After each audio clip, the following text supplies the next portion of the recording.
സാധാരണയിൽ കൂടുതൽ തണുത്തുറഞ്ഞൊരു ശൈത്യകാലത്താണ് വലിയ ശബ്ദത്തിൽ വടക്ക് കിഴക്കിൽ നിന്ന് കത്തിപ്പിടിച്ച് അങ്ങ് ഡൽഹി മുതൽ ബാംഗ്ലൂർ വരെയും കൊൽക്കത്ത മുതൽ കോഴിക്കോട് വരെയും ജാമിയ മില്ലയിൽ തുടങ്ങി JNUവിൽ അലിഗഡിൽ രാജ്യത്തിന്റെ സർവകലാശാലകളിൽ ഒരു പ്രതികരണ മഹാസമുദ്രം സമരത്തിരാഞ്ഞടിച്ച ചരിത്രപരമായ പ്രക്ഷോഭകാലം 2019 ഡിസംബറിലാണ്. We the people of India അഥവാ ജാതിഭേദങ്ങളില്ലാതെ നമ്മൾ ഈ രാജ്യത്തിന്റെ ജനത എന്നൊരു പ്രകാശത്തിന്റെ പ്രിയാമ്പിൾ തുടങ്ങുന്ന ഭരണഘടനയാണ്. ഈ രാജ്യാതിർത്തിയിൽ ജീവിക്കുന്ന ഒരൊറ്റ മനുഷ്യനും നിയമത്തിന് മുന്നിൽ രണ്ടാം തരക്കാരല്ല എന്ന് സംശയങ്ങളില്ലാതെ പറയുന്ന ഒരു ആർട്ടിക്കിളിന്റെ വെള്ളി വെളിച്ചത്തിൽ മതാടിസ്ഥാനത്തിൽ പൗരത്വ നിർണയം ഭരണഘടനാ വിരുദ്ധമെന്ന് മാത്രമല്ല, അത് ഇക്കാലത്തും വരും കാലത്തും സമാധാനത്തെ കൊലക്കി കൊടുക്കുന്ന അസ്വാസ്ഥ്യത്തിന്റെ ക്ലസ്റ്റർ ബോംബ് വിതരണമാണ്. അന്തകവിത്താണെന്ന രോഷങ്ങൾ അന്നേ ആഞ്ഞുകേട്ടത് 2019 അത് കഴിഞ്ഞും അപ്പം ചുട്ട കണക്കെ പല നിയമങ്ങൾ പ്രാബല്യത്തിലായിട്ടും കോവിഡ് എന്നൊക്കെ പറഞ്ഞൊരു 4 വർഷത്തെ മൗനത്തിന് ശേഷം ഒരു ലോക്സഭാ തെരഞ്ഞെടുപ്പിന്റെ തീയതി പ്രഖ്യാപനത്തിന് തൊട്ട് മുൻപ് ചട്ടങ്ങൾ പൊട്ടിവീഴുമ്പോൾ രാജ്യത്തെ പ്രതിപക്ഷം ഒറ്റ ശബ്ദത്തിൽ പറയുന്നു, അത് ആത്മാർത്ഥത തീണ്ടാത്ത രാഷ്ട്രീയ ദുഷ്ടലാക്ക്. ഇക്കുറി സീറ്റ് 400 മുകളിൽ ഇസ്ബാർ 400 പാർ എന്നൊരു മധുരമനോജ്ഞ സ്വപ്നത്തിലേക്ക് മനുഷ്യനെ വെറുപ്പിൽ വിദ്വേഷത്തിൽ തമ്മിലടിപ്പിച്ച് 10 വോട്ട് സമാഹരണത്തിനുള്ള 11-ാം മണിക്കൂർ വിഷപ്രയോഗമെന്ന് പറയലാണ് പ്രതിപക്ഷം. അതുമാത്രമാണോ? നീണ്ട വർഷങ്ങളുടെ പൊളിറ്റിക്കൽ ഫ്രീസർ പൊട്ടിച്ച നോട്ടിഫിക്കേഷന്റെ അവതരണകാലം എപ്പോഴാണ്? അന്ന് ബാങ്ക് ഓഫ് കൊൽക്കത്ത മുതൽ തുടങ്ങി ചുരുങ്ങിയത് 200 വർഷത്തെ പാരമ്പര്യമുള്ള മഹത്തായ ഒരു ബാങ്കിംഗ് സ്ഥാപനം രാഷ്ട്രീയ ഫണ്ടിംഗ് ഡേറ്റകൾ രാജ്യത്തെ അറിയിക്കാൻ മടിച്ചുടായ്പകൾ പറഞ്ഞ് നാണം കെട്ട് മുട്ടിവിറച്ച് നീതിപീഠത്തിന്റെ പ്രഹരമേറ്റ് പൊളഞ്ഞൊരു ദിവസമാണ്. അധികാര രാഷ്ട്രീയത്തെ അതിന്റെ മേലാളന്മാരെ തൂക്കി നോക്കി വിലക്കെടുക്കാൻ സഹസ്ര കോടികൾ വാരിവീശ മുഖം മറച്ച കൂട്ടം ആരെന്നും ശത്രു രാജ്യത്തിന്റെ ബിനാമി കമ്പനികൾ അക്കൂട്ടത്തിലുണ്ടോ എന്നൊക്കെ ഒന്ന് വ്യക്തമാകട്ടെ സാർ. എന്നിട്ടാകാം രാജ്യസ്നേഹത്തിന്റെ മൊത്തക്കച്ചവടം, അഴിമതി വിരുദ്ധ ചപ്പടാച്ചികൾ, ഗീർവാണങ്ങൾ. ഇതാ കഴിഞ്ഞ ദിവസമാണ് രാജ്യത്തിന്റെ ഒരു MP ആണെന്ന് പോലും ഓർക്കാതെ ഉളുപ്പില്ലാതെ മറയില്ലാതെ അങ്ങ് പറയലാണ് ഒരുത്തൻ ഈ ഭരണഘടന മാറ്റി എഴുതാൻ മരണവാറണ്ടടിക്കാൻ നമുക്ക് വേണമത്രേ സീറ്റ് 400. അങ്ങനെ മതാസക്തിയിൽ കലാപങ്ങളിൽ കഴിമരങ്ങളിൽ മുടിഞ്ഞു നാശമായൊരു നരകരാജ്യം പാകിസ്ഥാൻ പോലെയാകാതെ ഇക്കാലമത്രയും നാടിനെ ചേർത്ത് നിർത്തി വിശുദ്ധ പുസ്തകത്തെ അറവുശാലയിലേക്ക് കാട്ടിത്തെളിക്കുമ്പോൾ അതിലെ പ്രമാണങ്ങൾക്ക് വായ്ക്കരി വീഴുമ്പോൾ we the people of India വരിയുടച്ചു വാക്ക് വിഴുങ്ങി മിണ്ടാതിരിക്കൽ ആത്മവഞ്ചനയാണ്, അപരാധമാണ്. പ്രിയ പ്രേക്ഷകർക്ക് എൻകൗണ്ടറിലേക്ക് സ്വാഗതം.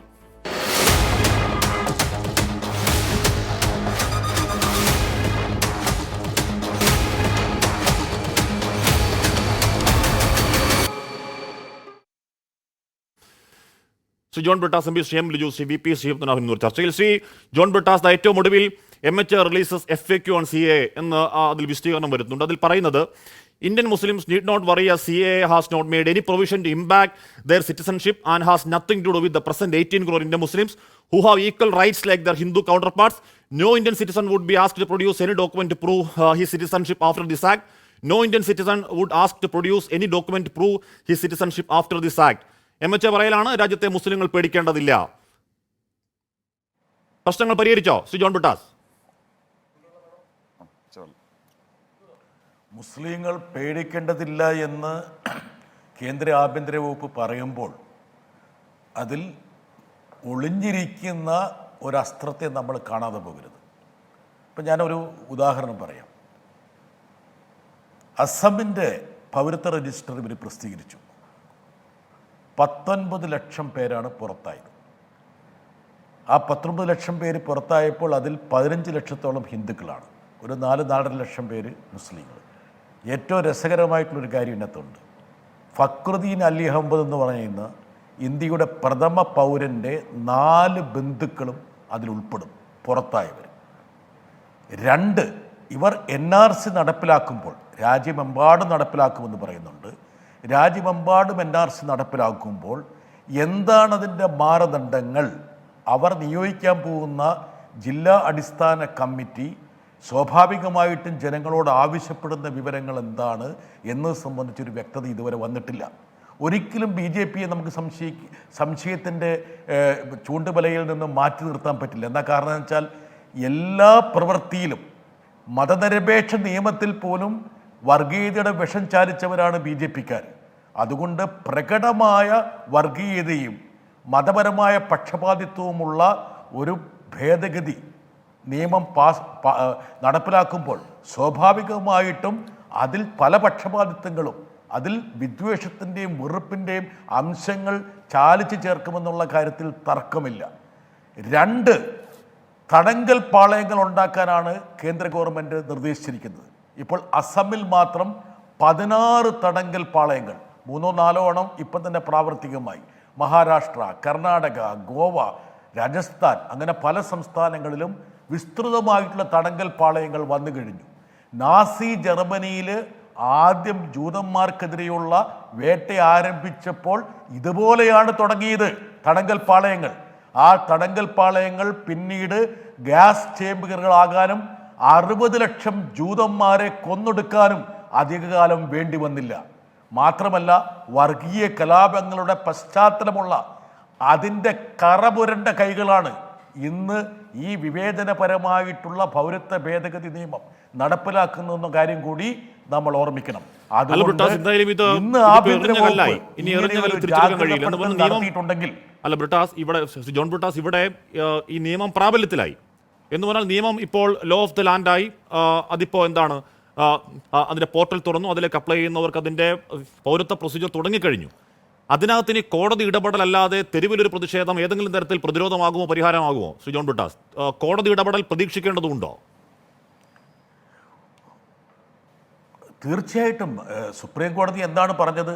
അന്ന് ഞങ്ങൾ ഉൾപ്പെടെയുള്ള ആൾക്കാർ, സംസ്ഥാന സർക്കാർ ഉൾപ്പെടെയുള്ള ആൾക്കാർ 250ഓളം ഹർജികൾ സുപ്രീം കോടതിയിൽ പെൻഡിംഗ് ആണ്. അന്ന് സുപ്രീം കോടതി പറഞ്ഞത് വിജ്ഞാപനം വരട്ടെ, ഇത് ബില്ല് പാസ്സായിട്ടില്ലേ ഉള്ളൂ, ഇതുവരെ ചട്ടങ്ങൾ കൊണ്ടുവന്നിട്ടില്ലല്ലോ, അത് പ്രാവർത്തികമായിട്ടില്ലല്ലോ എന്നാണ് അന്ന് സുപ്രീം കോടതി പറഞ്ഞത്. ഇന്ന് വിജ്ഞാപനം വന്നു, ചട്ടങ്ങൾ വന്നു. സ്വാഭാവികമായിട്ടും സുപ്രീം കോടതിക്ക് ഇതിൻ്റെ മുകളിൽ ഒരു അഭിപ്രായം പറയേണ്ടി വരും. സുപ്രീം കോടതിയുടെ മുൻകാല വിധികളുടെ ലംഘനമാണ്. എന്താ കാരണം? മതപരമായിട്ടുള്ളൊരു വിവേചനം പാടില്ല. മതനിരപേക്ഷത എന്ന് പറയുന്നത് നമ്മുടെ ഭരണഘടനയുടെ ബേസിക് സ്ട്രക്ചറാണ്, അടിസ്ഥാന ശിലയാണ്. അതുപോലെ ഭരണഘടനയുടെ ആർട്ടിക്കിൾ 14 തുല്യത, തുല്യ പരിഗണന, അങ്ങനെ ഭരണഘടനയുടെ അന്തസ്സത്തേക്കും വകുപ്പുകൾക്കും നിരക്കാത്തൊരു നിയമനിർമ്മാണമാണ് നടത്തിയിരിക്കുന്നത്. ഹാഷ്മി, ഒന്നും കൂടെ നോക്കുക, എങ്ങനെയാണ് ഇവർ ഈ 3 രാജ്യങ്ങളെ തിരഞ്ഞെടുത്തത്? അഫ്ഗാനിസ്ഥാന്, പാകിസ്ഥാന്, ബംഗ്ലാദേശ്. നമ്മുടെ കരയുമായി അതിർത്തി പങ്കിടുന്ന 7 രാജ്യങ്ങളില്ലേ? 2 ഇപ്പം കടലും കൂടി എടുത്തു കഴിഞ്ഞാൽ അവിടെ 7+2 ശ്രീലങ്കയും മാൽദീവ്സും ഇല്ലേ? മതപരമായിട്ടുള്ള ഒരു ഘടകം മാത്രമാണോ പീഡനമെന്ന് ഉദ്ദേശിക്കുന്നത്? അതിൽ ജാതി, വംശം, ഭാഷ, സംസ്കാരം, ആചാരമൊക്കെ ഇല്ലേ? ഇനി വിശ്വാസ പ്രകാരമുള്ള ഒരു പീഡനമാണെങ്കിൽ ഈ ബർമയിലെ റോഹിംഗ്യൻ മുസ്ലിംസും അതുപോലെ പാകിസ്ഥാനിലെ അഹമ്മദിയാസും ഒക്കെ ഇല്ലേ? ഇനി സാംസ്കാരികപരമായ പീഡനമാണെങ്കിൽ നമ്മുടെ സഹോദരന്മാരല്ലേ ശ്രീലങ്കയിലെ തമിഴ് വംശജര്? അപ്പോൾ ഏത് മാനദണ്ഡമാണ് ഇവർ ഉപയോഗിച്ചത്? അതിർത്തി രാജ്യങ്ങളാണോ, മതമാണോ, വിശ്വാസമാണോ? അപ്പോൾ സ്വാഭാവികമായിട്ടും അടിമുടി വിവേചനം നിറഞ്ഞ, പക്ഷപാതിത്വം നിറഞ്ഞ ഒരു ഭേദഗതി നിയമമാണ് ഇവർ കൊണ്ടുവന്നിരിക്കുന്നത്. സ്വാഭാവികമായിട്ടും മതനിരപേക്ഷ അടിത്തറയുള്ള രാജ്യത്തിൻ്റെ ഭരണഘടന സൂക്തങ്ങളുമായിട്ട് പൊരുത്തപ്പെടുന്നില്ല എന്ന് മാത്രമല്ല, ഞാൻ നേരത്തെ സൂചിപ്പിച്ചതുപോലെ തുല്യത എന്ന ഏറ്റവും പ്രധാനപ്പെട്ട ഒരു അളവുകോല് വെച്ച് നോക്കുമ്പോൾ ഈ നിയമം അസ്ഥിരപ്പെടും. ഇനി പ്രതിഷേധങ്ങളുടെ കാര്യം, ഒരു ജനാധിപത്യ സംവിധാനത്തിൽ സ്വാഭാവികമായിട്ടും കോടതികളെ മാത്രം ആശ്രയിച്ചിട്ടല്ല നമ്മൾ മുമ്പോട്ട് പോകേണ്ടത്. പ്രക്ഷോഭങ്ങൾ വരണം, സംവാദങ്ങൾ വരണം, വിവാദങ്ങൾ വരണം, എല്ലാം വരട്ടെ. സ്വാഭാവികമായിട്ടും അങ്ങനെയാണ് ജനങ്ങളെ ബോധവൽക്കരിക്കേണ്ടത്. ഒരുപാട് നിയമങ്ങൾ ഇതുപോലുള്ള പ്രക്ഷോഭങ്ങളുടെ തരത്തിലാണ്. ഞാൻ അങ്ങനെ എത്താം. ശ്രീ വി പി ശ്രീനാഥൻ, ഇവിടെ നരേന്ദ്രമോദി സർക്കാർ, 1ാം മോദി സർക്കാർ അധികാരം ഏറ്റെടുക്കുമ്പോൾ സർവ്വരാജ്യ ഇന്ത്യക്കാരെ ഇങ്ങോട്ടേക്ക് വാ, എല്ലാവർക്കും ഇവിടെ ജോലിയുണ്ട് എന്നൊരു വെറും വാക്ക് പറഞ്ഞ് അധികാരത്തിൻ്റെ 10ാം വർഷം ജോലിയില്ലാ പടയുടെ എണ്ണം റെക്കോർഡ് നിരക്കിൽ വാണം വിട്ട പോലെ മേൽപോട്ടേക്കാണെങ്കിൽ എന്ന് പറഞ്ഞാൽ ഗതികേടിൻ്റെ ചതിക്കുഴികളിൽ വല്ല രാജ്യങ്ങൾക്ക് വേണ്ടി പോയി ചാവേറായി മരിച്ചു വേണ്ട അവസ്ഥയിൽ വരെ യുവാക്കൾ എത്തിയെങ്കിലും പാലം തേനും ഒഴുക്കി എന്നാണല്ലോ അവകാശവാദം. അത് പറഞ്ഞാൽ ജനം എന്താണ് ഈ അമൃതകാലവും വിശ്വഗുരുവും ഒക്കെ പറഞ്ഞാൽ ജനം വിശ്വസിച്ച് വോട്ട് തരില്ല എന്ന പേടികൊണ്ടാണോ പ്രഖ്യാപനത്തലെന്ന ഡിവിസി പൊളിറ്റിക്സ് കളി? Shri V P Sreenathan. അല്ല, അതിനുത്തരം പറയുന്നതിന് മുന്നേ 2022 നവംബർ 24 ദി ന്യൂ ഇന്ത്യൻ എക്സ്പ്രസിൽ ഒരു വാർത്ത വായിക്കാം. Kerala opens detention centre for foreigners caught in legal tangles. The Kerala government opened the first transit home detention center in the state to provide accommodation to foreigners who have entered the country illegally. Convicted foreigners waiting for deportation, those whose visas might have expired at Kottayam in Kollam on November 21. അതായത് ഇപ്പോൾ ഒരു തടങ്കൽ പാളയം എന്നൊക്കെ പറഞ്ഞാൽ ഒരു ഭംഗി വാക്ക് ബ്രിട്ടാസ്. ഇത് ഈ കേരളത്തിൽ തുടങ്ങിയ വിദ്വാൻമാരാണ് ഈ ഇടതുപക്ഷക്കാർ. കേന്ദ്ര സർക്കാരെ കാശ് കൊടുത്തിരുന്നു. അത് 2 കൈ കൊണ്ട് എണ്ണി വാങ്ങിയിട്ട് തുടങ്ങിയതാ. ഇന്ത്യയിൽ കേരളത്തിലുണ്ട് ഡിറ്റൻഷൻ സെന്റർ, കർണാടകയിലുണ്ട് ഡിറ്റൻഷൻ സെന്റർ, മംഗലാപുരം ജില്ലയിലുണ്ട് ഡിറ്റൻഷൻ സെന്റർ. ഞാൻ വന്നാൽ കാണിച്ചു തരാം. കേരളത്തിലുണ്ട്. അപ്പോൾ ഇന്ത്യ രാജ്യത്ത് സംസ്ഥാന സർക്കാരുകൾക്ക് കേന്ദ്രം പൈസ കൊടുത്തിട്ടുണ്ട്. അനധികൃതമായി ഇന്ത്യയിൽ പ്രവേശിച്ച വിദേശികളെ പിടിച്ച് തടങ്കൽ പാളയം പോലെയുള്ള ഡിറ്റൻഷൻ സെന്ററിൽ പാർപ്പിക്കാനും അവരെ ഘട്ടം ഘട്ടമായി ഡീപ്പോർട്ട് ചെയ്യാനും. അതൊക്കെ ഇവിടെ രാജ്യത്തെ എല്ലാ സംസ്ഥാനത്തും നടക്കുന്നുണ്ട്. ഈ കൊച്ചു കേരളത്തിലും നടന്നിട്ടുണ്ട്. പിണറായി വിജയൻ ഗവൺമെൻറ് 2 കൈ കൊണ്ട് പൈസ കൈ നീട്ടി വാങ്ങി തുടങ്ങിയിട്ടുണ്ട്. അതവിടെ നിൽക്കട്ടെ. പിന്നെ CIAയുടെ നിയമം, CIA നിയമം ഇന്ത്യൻ പാർലമെൻറ്റ് പാസ്സാക്കിയതാണ്. അത് രാഷ്ട്രപതി ഒപ്പിട്ടതാണ്. അത് സുപ്രീം കോടതിയിൽ പോയി കേസ് കൊടുത്തു. വലിയ വലിയ വക്കീലന്മാർ പോയി ഹാജരായി, തലങ്ങും വിലങ്ങും വാദിച്ചു. ഇതുവരെ സ്റ്റേ കിട്ടിയില്ലല്ലോ. ഇത്രയേറെ കുറ്റങ്ങളുള്ള, ഇത്രയേറെ കുറവുകളുള്ള, മുസ്ലിങ്ങളെ ഇന്ത്യയിൽ നിന്ന് പുറത്താക്കാൻ നോക്കുന്ന ഈ മഹാവിപത്തിന് സുപ്രീം കോടതി എന്തേ സ്റ്റേ കൊടുത്തില്ല? എത്ര ലക്ഷം ഉറുപ്പ്യ കപിൽ സിബളും അഭിഷേക് സിംഗ്വിയും പോലുള്ള വക്കീലന്മാർ വാങ്ങി വാദിച്ചത്, എന്നിട്ട് സ്റ്റേ കിട്ടിയില്ല. സ്റ്റേ കിട്ടിയില്ല. സുപ്രീം കോടതി ഞാൻ പറയട്ടെ, ഞാൻ പറയുമ്പോൾ നിങ്ങൾ ഇടപെട്ട പ്രശ്നമാണ്. അത് ശരിയില്ല. തെറ്റിദ്ധരിപ്പിക്കലാണ്. ബ്രിട്ടാസ് എന്തൊക്കെയോ വിളിച്ചു പറഞ്ഞപ്പോൾ നിങ്ങൾ എന്തുകൊണ്ട് സ്റ്റേ കിട്ടില്ല എന്ന് തെറ്റിദ്ധരിപ്പിക്കലാണ്. സുപ്രീം കോടതിയിൽ കേന്ദ്രം കൊടുത്ത അഫിഡവിറ്റ് എന്താണെന്ന് ചോദിക്കില്ല. കേന്ദ്രം കൊടുത്ത അഫിഡവിറ്റ് ഇതിന്റെ ചട്ടങ്ങൾ നിലവിൽ വന്നിട്ടില്ല, അതുകൊണ്ട് സ്റ്റേ എന്ന ആവശ്യം നിലനിൽക്കുന്നതല്ല, അതുകൊണ്ട് ഇപ്പോൾ സ്റ്റേ ആവശ്യം നിലനിൽക്കുന്നതല്ല എന്ന സാഹചര്യമാണ് അഫിഡവിറ്റ് കേന്ദ്രം കൊടുത്തത്. You are not fair. You are not fair. ഞാൻ പറഞ്ഞതാണ്, താങ്കൾക്ക് അറിയാത്ത കാര്യം പറഞ്ഞതാണ്. താങ്കൾ മിണ്ടാതിരുന്നാണ്. താങ്കൾ മറച്ചു വെക്കുന്ന കാര്യം പറഞ്ഞു തരാണ് താങ്കളോട്.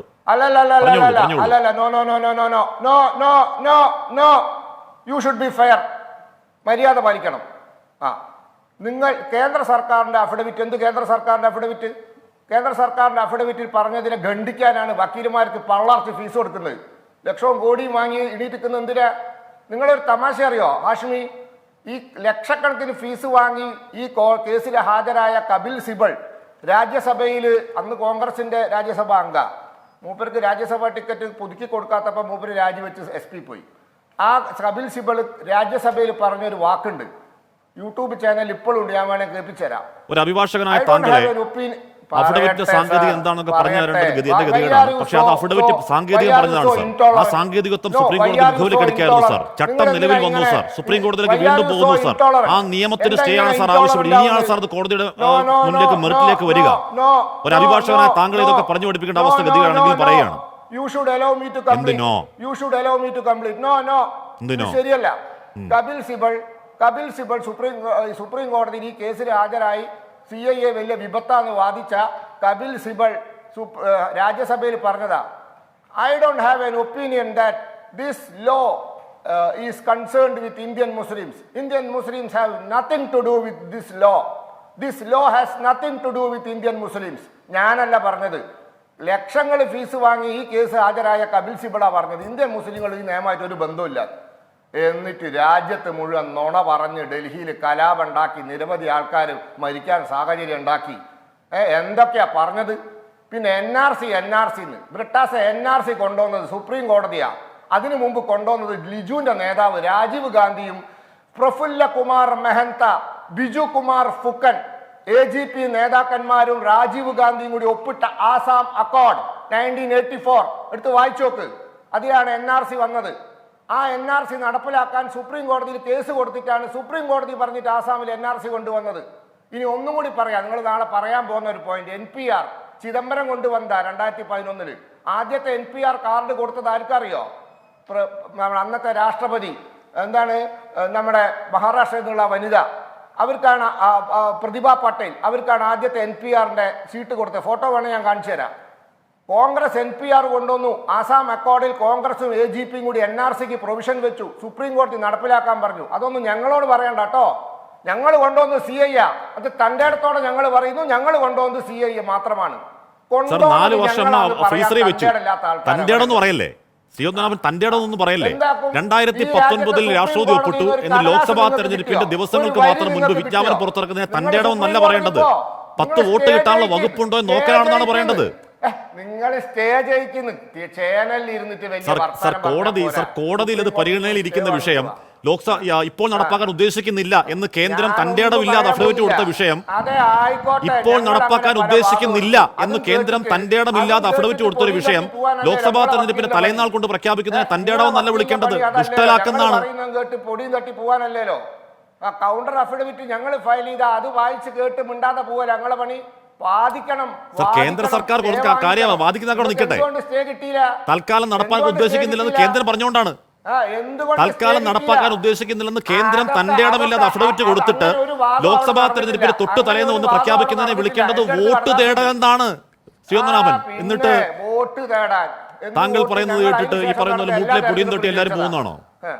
ഇന്ത്യയിലെ CAA നിയമം വന്നതിന് ശേഷം നടന്ന ഭൂരിപക്ഷം തെരഞ്ഞെടുപ്പിലും കർണാടകയിലും ഹിമാചൽ പ്രദേശിലും തെലുങ്കാനയിലും ഒഴികെ ഡൽഹിയിലും ഒഴികെ ഞങ്ങളാ ജയിച്ചത്. ഇന്ത്യയിലെ വലിയ സംസ്ഥാനങ്ങളിലൊക്കെ ഞങ്ങളാ ജയിച്ചത്. എന്താപ്പോ CAA നിയമം വന്നതിന് ശേഷമല്ലേ ഞങ്ങൾ ജയിച്ചത്? അതൊന്നും പറയണ്ട. ഞങ്ങൾക്ക് തെരഞ്ഞെടുപ്പിൽ ജയിക്കാൻ CAA ഒന്നും വേണ്ട, ഞങ്ങൾ അല്ലെങ്കിലേ ജയിക്കുന്നുണ്ട്. ഇന്ത്യയിലെ അഭിപ്രായ വോട്ടെടുപ്പുകൾ ഇന്നലെ വൈകുന്നേരത്തിന് മുമ്പ് ഇറങ്ങിയ എല്ലാ അഭിപ്രായ വോട്ടെടുപ്പുകൾക്കും ഞങ്ങൾക്ക് വൻ ഭൂരിപക്ഷം പ്രവചിക്കുന്നുണ്ട്. പിന്നെ എന്തിനാണ് പൊളിറ്റിക്സ് ഇറക്കുന്നത്? അതാണ് ചോദ്യം. പോട്ടെ, ഞാൻ അങ്ങനെയൊക്കെ എത്താം. CM ലിജു ഇവിടെ MHA പറയുകയാണ്, CAA doesn't deal with the deportation of illegal immigrants. ആരും പേടിക്കേണ്ടതില്ല, ഒരു പ്രശ്നവുമില്ല. ഇവിടുത്തെ അനധികൃത കുടിയേറ്റക്കാരെ ഡിപ്പോർട്ട് ചെയ്യാൻ ഉദ്ദേശിക്കുന്നില്ല. മാത്രമല്ല അങ്ങനെ ഡിപ്പോർട്ടേഷൻ കരാർ ഒരു രാജ്യവുമായി ഇല്ല എന്ന് പറയുകയാണ്. അതിൻ്റെ അർത്ഥം എന്താണ്?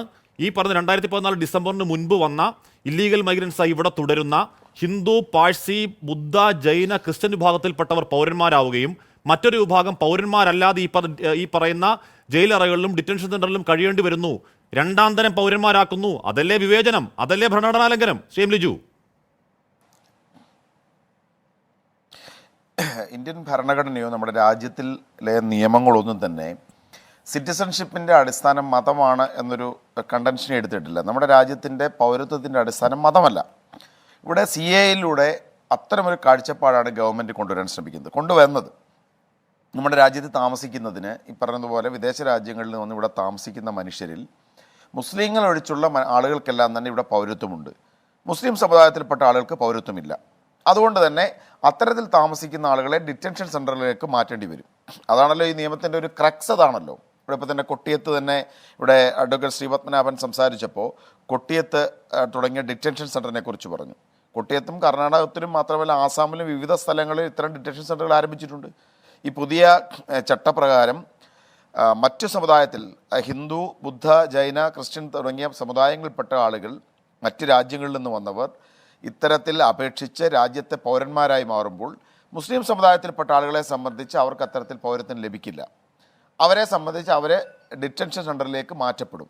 സ്വാഭാവികമായി ഇതാണ് രാജ്യം മുന്നോട്ട് വെച്ച അല്ലെങ്കിൽ രാജ്യത്ത് ഉയർന്നു വന്നിരിക്കുന്ന ഏറ്റവും പ്രധാനപ്പെട്ട വാദഗതി. ഒന്ന്, പൗരത്വത്തിൻ്റെ അടിസ്ഥാനം മതമാക്കി മാറ്റുക.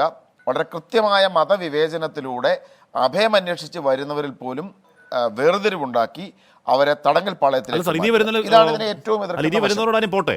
ഇനി വരുന്ന കാര്യം അത് പ്രകടമാകും. ഇത് റെട്രോസ്പെക്റ്റീവ് ആണെങ്കിൽ ഞാൻ ഇപ്പോഴത്തെ കാര്യം പറഞ്ഞത് ഇത് 2014 മുമ്പ് ഈ പറയുന്ന സ്ഥലങ്ങളിലൊക്കെ, ഇപ്പൊ ബംഗ്ലാദേശിലാവട്ടെ, അസമിലാവട്ടെ, ഈ പറയുന്ന സ്ഥലങ്ങളിലൊക്കെ കാലാകാലങ്ങളിൽ താമസിച്ചു വരുന്ന ആൾക്കാരുണ്ടല്ലോ. ആ ആൾക്കാർ ഈ നിയമത്തിന് ശേഷം ഈ പറയുന്ന ഒരു 5 പേർ അല്ലെങ്കിൽ 5 വിഭാഗം ആൾക്കാർ മാത്രം രാജ്യത്തിന്റെ പൗരന്മാരാവുകയും മറ്റൊരു വിഭാഗം അവരുടെ മതം എന്ന പ്രശ്നം കൊണ്ട് മാത്രം അവർ ഇല്ലീഗൽ മൈഗ്രന്റ്മാരായി, അവർക്ക് രാജ്യമില്ലാത്തവരായി, അവർക്ക് എങ്ങോട്ടേക്ക് പോകാൻ കഴിയാതെ നരകജീവിതം നയിക്കേണ്ടിയും വരുന്ന അവസ്ഥ. അത് ഗുരുതരമല്ലേ, ഗൗരവതരമല്ലേ CM ലിജു? തീർച്ചയായും അതുകൊണ്ടാണ് ഞാനതാണ് ആ വശം തന്നെയാണ് ഏറ്റവും കൃത്യമായി പറഞ്ഞത്. മതത്തിൻ്റെ പേരിൽ മാത്രം പീഡനം അനുഭവിക്കുകയും തടങ്കൽ പാളയങ്ങളിൽ കിടക്കേണ്ടി വരുന്ന ഒരു സമൂഹം, അത് രാജ്യത്തിൻ്റെ ഭരണഘടനാ തത്വങ്ങൾക്കുണ്ടാക്കുന്ന ആഘാതം, ഇന്ത്യ എന്ന് പറയുന്ന കൃത്യമായ മതേതര രാജ്യത്ത് മതം എങ്ങനെ അളവുകോലാകുന്നു എന്നതിൻ്റെ സൂചനകളാണിത്. അതോടൊപ്പം എനിക്ക് മറ്റൊരു കാര്യം കൂടി പറയാനുണ്ട്. ഞാൻ ശ്രീപത്മനാഭൻ്റെ പ്രസംഗങ്ങൾ, അദ്ദേഹത്തിൻ്റെ വാദഗതി ശ്രദ്ധിക്കുകയായിരുന്നു. അദ്ദേഹം കപിൽ സിബലിൻ്റെ പ്രസംഗമാണ് കോട്ട് ചെയ്യുന്നത്. എനിക്ക് ശ്രീപത്മനാഭൻ ഉൾപ്പെടെയുള്ള BJP പ്രതിനിധികളോട് പറയാനുള്ളത്, നിങ്ങൾ ഈ സന്ദർഭത്തിൽ നടത്തിയെടുത്ത് സംസാരിക്കരുത്. ഇപ്പോൾ തന്നെ അദ്ദേഹം എന്തുകൊണ്ടാണ് പറഞ്ഞതെന്നറിയാമോ? ഇപ്പോൾ ഹാഷ്മി ഒന്ന് ഗൂഗിൾ സെർച്ച് ചെയ്ത് നോക്കിയാൽ ഇന്ത്യ ടിവിയുടെ ഒരു ന്യൂസുണ്ട്. ഇന്ത്യ TV ഇപ്പം CAA എന്ന് പറഞ്ഞ അല്ലെങ്കിൽ കപിൽ സിബലിൻ്റെ ഒരു സ്റ്റേറ്റ്മെൻറ്റ് ഇപ്പം നോക്കിയാൽ ഇന്ത്യ TV എടുത്തിട്ടിരിക്കുന്ന ഒരു സ്റ്റേറ്റ്മെൻറ്റാണിത്. CAAക്കെതിരെ രാജ്യസഭയിൽ ഏറ്റവും ഉജ്ജ്വലമായൊരു പ്രസംഗം നടത്തിയ കപിൽ സിബൽ, അദ്ദേഹം ഉയർത്തിയ നിരവധി വാദഗതികളുടെ ഒപ്പം തന്നെ എന്ന് പറഞ്ഞു കഴിഞ്ഞാൽ പൗരത്വത്തിൻ്റെ അടിസ്ഥാനം മതമാകുന്നതിരെ അദ്ദേഹം ഉയർത്തിയ വാദഗതികളിൽ നിന്നും ഉയർത്തിയ ഒരു വാക്ക് അടർത്തിയെടുത്ത് ഇന്ത്യ TV കൊടുത്ത കാര്യം ഇപ്പോൾ ഗൂഗിളിൽ ലഭ്യമാണ്. BJPയുടെ വക്താക്കൾ ഉപയോഗപ്പെടുത്തുന്ന ഒരു സോഴ്സായി ഉപയോഗപ്പെടുത്തുന്നത് അതിനെയാണ്. അല്ല കപിൽ സിബലിൻ്റെ ടെക്സ്റ്റ് മുഴുവൻ പ്രസംഗത്തിൻ്റെ ടെക്സ്റ്റ് എടുത്ത് സംസാരിക്കാൻ ഇവർ തയ്യാറാകുമോ? കപിൽ സിബൽ അന്ന് നടത്തിയ പ്രസംഗത്തിന് മറുപടി പറഞ്ഞു, അദ്ദേഹത്തെ വ്യക്തിപരമായി കൂടി ആക്ഷേപിച്ചുകൊണ്ടാണ് അമിത്ഷാ എന്ന് മറുപടി പറഞ്ഞത്. അപ്പോൾ ഇത് കേൾക്കുന്ന ആളുകൾ എന്താ വിചാരിക്കുന്നത്? കപിൽ സിബൽ അന്ന് രാജ്യസഭയിൽ നടത്തിയ പ്രസംഗം CAA-ക്ക് എതിരായിരുന്നു, അല്ല CAA-ക്ക് അനുകൂലമായൊരു സ്പീച്ചാണെന്ന്. അപ്പം എനിക്ക് BJP പ്രതിനിധിയോട് പറയാനുള്ളത്, നിങ്ങൾ ദയവായിട്ട് ഇത്തരത്തിലുള്ള ഏർപ്പാടുകൾ നടത്തുന്നത് ശരിയല്ല. ഏതെങ്കിലും ഗൂഗിൾ ന്യൂസ് നിങ്ങൾക്ക് അനുകൂലമായിരിക്കുന്ന മാധ്യമങ്ങളുടെ ഏതെങ്കിലും ഒരു ഡിജിറ്റൽ വാർത്തകൾ എടുത്തിട്ട് അത് ഇങ്ങനെയാണെന്നൊരു വസ്തുതയായ ഒരു ടെലിവിഷൻ ചർച്ചയിൽ പറയുന്നതിനോടുള്ള വിയോജിപ്പ് ഞാൻ രേഖപ്പെടുത്തുകയാണ്. ആ വളരെ കൃത്യമായ കപിൽ സിബൽ നടത്തിയ പ്രസംഗം സഭാരേഖകളിലും രാജ്യത്തെ ജനാധിപത്യത്തിനും മതേതരത്തിലും വിശ്വസിക്കുന്ന മനുഷ്യർക്കും പ്രതീക്ഷ നൽകുന്ന ഒരു പ്രസംഗമായിരുന്നു. അതിനെപ്പോലും ഇങ്ങനെയാണ് വളച്ചൊടിക്കുന്നത്. ഈ പോസ്റ്റ് ട്രൂത്ത് എന്നൊക്കെ പറയുന്ന യഥാർത്ഥത്തിൽ ഇങ്ങനെയാണ്. ഒരു ഗൂഗിൾ സെർച്ച് ചെയ്തൊരു വാർത്ത എടുത്തതിൻ്റെ അറ്റവും മൂലം ഉപയോഗിച്ചിട്ട് കപിൽ സിബൽ ഇങ്ങനെ എന്ന് പറയുക, ഇതറിയാൻ വയ്യാതെ കേട്ടുകൊണ്ടിരിക്കുന്ന മനുഷ്യരുൾപ്പെടെ അത് വിശ്വസിപ്പിക്കുക. ഈ ഒരു ഗീബൽസ്യൻ തന്ത്രം ദയവെ അവസാനിപ്പിക്കണമെന്ന് ഞാൻ അഭ്യർത്ഥിക്കുകയാണ്. ഈ രാജ്യം എതിർക്കേണ്ട രാജ്യത്തിൻ്റെ അടിസ്ഥാനപരമായ തത്വങ്ങളെ, ഈ നാട്ടിൽ ജീവിക്കുന്ന മനുഷ്യരുടെ മതത്തിനപ്പുറത്ത് അവരുടെ ജന്മവും അവരുടെ ഈ നാടിനുള്ള കൂറുമൊക്കെ തന്നെ കണക്കിലെടുത്ത് പൗരത്വം ഫിക്സ് ചെയ്യുന്ന പൗരത്വ നിയമങ്ങളുള്ള ഒരു രാജ്യത്തെ മതത്തിൻ്റെ അടിസ്ഥാനത്തിൽ ഇതിൻ്റെ പൗരത്വ നിയമങ്ങളെ മാറ്റി എഴുതുന്ന ഒരു വലിയ വിഭാഗം മനുഷ്യർക്ക് തടങ്കൽ പാളയങ്ങൾ സമ്മാനിക്കുന്ന ഈ ഒരു നിയമം നമ്മുടെ രാജ്യത്ത് നടപ്പിലാക്കാൻ അനുവദിക്കരുത്. ഇതൊരു ഒറ്റ മാർഗം മാത്രമേ ഉള്ളൂ. ഒന്ന് നമുക്ക് ജനകീയ പ്രക്ഷോഭം, ജനങ്ങളാണ്. 2 കോടതികൾ ഇപ്പോഴും പ്രതീക്ഷ നഷ്ടപ്പെട്ടില്ല. അതുകൊണ്ടാണല്ലോ ഇന്നിപ്പോൾ സുപ്രീം കോടതിയിൽ ഈ BJP-ക്കാരുടെ ഇവരുടെ ഗവൺമെൻറ്റിനെയും കടുത്ത എതിർപ്പിനെ അതിജീവിച്ചുകൊണ്ട് കോടതി പറഞ്ഞനുസരിച്ച് SBI ഇപ്പോൾ ഈ കോഴ ബോണ്ടിൻ്റെ, ഇലക്ട്രൽ ബോണ്ടിൻ്റെ വിവരങ്ങൾ ഇലക്ഷൻ കമ്മീഷന് കൊടുക്കുകയാണ്. ഇവർ ശ്രമിച്ചത് തെരഞ്ഞെടുപ്പ് കഴിഞ്ഞിട്ട് പുറത്തു വിട്ടാൽ മതിയെന്നാണ്. ഇലക്ഷൻ കമ്മീഷൻ സൈറ്റിലൂടെ പുറത്തു വരുമ്പോൾ ആരൊക്കെയാണ്, അതിൽ തന്നെ ഇനി എന്തൊക്കെ കൃത്രിമങ്ങളാണ് നടക്കാൻ പോകുന്നതെന്ന് അറിയില്ല. പണ്ട് പെഗാസസുമായി ബന്ധപ്പെട്ട കാര്യങ്ങൾ, സ്പൈ സോഫ്റ്റ്വെയർ സ്നൂപ്പിംഗ് കേസുമായിട്ട് ബന്ധപ്പെട്ട് പെഗാസസിന് സുപ്രീം കോടതിയിൽ കേസ് വന്നപ്പോൾ കോടതിക്ക് മുമ്പാകെ പറഞ്ഞത് സീൽഡ് കവറാണ്, പുറത്തുവിടാൻ പറ്റില്ലെന്നാണ് പറഞ്ഞത്. വളരെ വേഗമായ ഒരു അഫിഡവിറ്റാണ് കോടതിയിൽ കൊടുക്കപ്പെട്ടത്. കോടതി ചോദിച്ച വിവരങ്ങൾക്കൊന്നും മറുപടി ഉണ്ടായില്ല. സമാനമായ ഒരു സാഹചര്യത്തിലാണ് PM KS ഫണ്ടിലേക്ക് നമ്മുടെ അന്ന് ടിക്ടോക്ക്, പിന്നീട് രാജ്യം നിരോധിച്ച ടിക്ടോക്ക് PM KS ഫണ്ടിലേക്ക് ഫണ്ട് കൊടുത്ത കാര്യമൊക്കെ വാർത്താരൂപത്തിൽ വന്നതാണ്. എന്ന് പറഞ്ഞാൽ അന്ന് ഇലക്ഷൻ കമ്മീഷൻ കോടതിയിൽ വാദിക്കുന്നത് ഈ വിദേശ ശക്തികൾക്ക് അവരുടെ ഇന്ത്യൻ സബ്സിഡറി ഉണ്ടെങ്കിൽ അവർക്ക് ഇവിടുത്തെ പൊളിറ്റിക്കൽ ഫണ്ടിങ് നടത്താൻ കഴിയുന്നത് ഗുരുതര പ്രശ്നം ഉണ്ടാകുമെന്ന് വാദിക്കുന്നത് ഏതെങ്കിലും രാഷ്ട്രീയ പാർട്ടിയല്ല, CPM അല്ല, അത് ഇലക്ഷൻ കമ്മീഷൻ വാദിച്ചതാണ്. എന്ന് പറഞ്ഞാൽ നമ്മുടെ സൈനികരെ തല്ലിക്കൊല്ലുന്ന ശത്രുരാജ്യത്തിന്റെ ബിനാമി കള്ളന്മാർ ഇവിടെ വന്ന് ഇവിടുത്തെ രാഷ്ട്രീയ പാർട്ടികൾക്ക് പണം നൽകി വാടകയ്ക്ക് എടുക്കുന്നുണ്ടോ തുടങ്ങിയ വിവരങ്ങൾ പുറത്തു വരാനുണ്ട്. വരുമോ എന്നത് കാത്തിരുന്ന് കാണാം. CM ലിജു. ഞാൻ താമസിച്ച് ജോൺ ബ്രിട്ടാസ് ഇതാ ഇവിടെ PAB-യിൽ മിസ്കൺസെപ്ഷൻസ് അബൌട്ട് സിറ്റിസൺ അമെൻമെന്റ് ആക്ട് എന്ന് പറയുന്ന വിഭാഗത്തിൽ എന്ന് പറഞ്ഞാൽ അതിൽ നേരെ ഈ പോർട്ടലിലേക്ക് പോകാം. അതിൽ പറയുന്നു, this act is only for those who have suffered persecution for years and have no other shelter in the world except India. എന്ന് പറഞ്ഞാൽ ലോകത്തുള്ള മറ്റെവിടെയും അഭയകേന്ദ്രമില്ലാത്തവർക്ക് വേണ്ടിയാണ് ഈ നിയമം എന്ന് പെർസിക്യൂഷൻ അനുഭവിക്കുന്ന. ശരി, ഹിന്ദുക്കളാണെങ്കിൽ ഇന്ത്യയേക്കാൾ കൂടുതൽ ഹിന്ദുക്കൾ നേപ്പാളിലില്ലേ? അല്ലെങ്കിൽ ശതമാനക്കണക്കിൽ നേപ്പാളിലില്ലേ? നേപ്പാൾ അഭയകേന്ദ്രമാവില്ലേ? ഇനി ക്രൈസ്തവർക്കാണെങ്കിൽ അവർക്ക് ഇന്ത്യ മാത്രമാണോ അഭയം? ഇനി സിഖുകാർക്കാണെങ്കിൽ അവിടെ കാനഡയിലടക്കം അവരുടെ ഭരണസിരാകേന്ദ്രത്തിലടക്കം വലിയ സ്വാധീനമുള്ള ഒരുപാട് ജനതയുള്ള ആൾക്കാരുണ്ട് കാനഡ. അപ്പോൾ ഈ പറയുന്നതിൽ മൊത്തം അവ്യക്തത, മൊത്തം വേഗ്, എന്നിട്ട് എന്നെ കണ്ടാൽ കിണ്ണം കിട്ടുമെന്ന് തോന്നുമോ എന്ന മട്ടിൽ വിശദീകരണവും ജോൺ ബ്രിട്ടാസ് നേരത്തെ ശ്രീ പത്മനാഭൻ പറഞ്ഞ ആ സെന്ററിന്റെ എന്താണ് തടങ്കൽ പാളയത്തിനടക്കം ചേർത്ത് മറുപടി പറഞ്ഞോളൂ. ഈ ശ്രീ പത്മനാഭനുമായിട്ട് ഞാനൊരു ചർച്ചയിൽ ആദ്യമായിട്ട് പങ്കെടുക്കുകയാണ്. അദ്ദേഹം എന്തൊരു ധിക്കാരത്തോടു കൂടിയാണ് പറയുന്നത്. ഞങ്ങൾ തിരഞ്ഞെടുപ്പ് ചെയ്യിക്കും, ഞങ്ങൾ ഇഷ്ടം പോലെ ചെയ്യും, കോടതിക്ക് എന്ത് ചെയ്യാൻ പറ്റും, കോടതി സ്റ്റേ ചെയ്തില്ലല്ലോ എന്നൊക്കെ അദ്ദേഹം പറയുന്നത്. ശ്രീ പത്മനാഭ, ഇലക്ട്രൽ ബോണ്ടും കോടതി സ്റ്റേ ചെയ്തിരുന്നില്ല. കുറേ കാലം കോടതി ഇങ്ങനെ വെച്ചുകൊണ്ടിരിക്കുകയാണ് ചെയ്തത്. കോടതി സ്റ്റേ ചെയ്തു. നിങ്ങൾ എത്രയോ വർഷം മേടിച്ചുകൊണ്ടിരുന്നു, എത്രയോ ആയിരക്കണക്കിന് കോടി രൂപ നിങ്ങൾ വാങ്ങിക്കൊണ്ടിരുന്നു, സ്റ്റേ ചെയ്തിരുന്നില്ലല്ലോ. അതുകൊണ്ട് ആ സ്റ്റേ ഇല്ലായ്മയെക്കുറിച്ചൊന്നും പറയണ്ട. ഞാൻ പറഞ്ഞൊരു കാര്യം, ഭരണഘടനയുടെ അന്തസത്തയുമായി ബന്ധപ്പെട്ട ആർട്ടിക്കിൾ 14, താങ്കൾ ഒരു അഭിഭാഷകനാണെന്നാണ് ഇപ്പോൾ ഇവിടുന്ന് എനിക്ക് മനസ്സിലാകുന്നത്. State shall not deny any person equality before the law or equal protection of the laws within the territory of India. ഇത് പൗരന്മാർക്ക് മാത്രമല്ല, ഇന്ത്യയിൽ ജീവിക്കുന്നവർക്കുള്ള അവകാശത്തെക്കുറിച്ച് പോലും ഭരണഘടന പറയുന്നുണ്ട്.